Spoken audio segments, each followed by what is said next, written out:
আলেমদের সাথে যুদ্ধ হলো। জাতির পিতা হিসাবে যখন নিয়ে আসলো, শত শত মূর্তি বানানো হলো সারা বাংলাদেশে।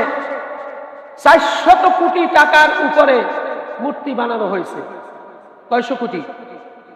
400 কোটি টাকার উপরে বাংলাদেশে মূর্তি বানানো হয়েছে, যার দ্বারা কোনো চাইরানা পয়সা লাভ হবে? হবে কি? চাইরানা পয়সা লাভ আছে? কোন মানুষের কল্যাণ আছে? বরং আপনার আমার ট্যাক্সের টাকা দিয়ে লক্ষ লক্ষ শত শত কোটি টাকা যে ব্যয় করলো মূর্তির পিছনে, সুতরাং কিয়ামতের ময়দানে আপনার আমার এই ট্যাক্সের টাকার হিসাব ওই রাখালকে দিতে হবে কি হবে না?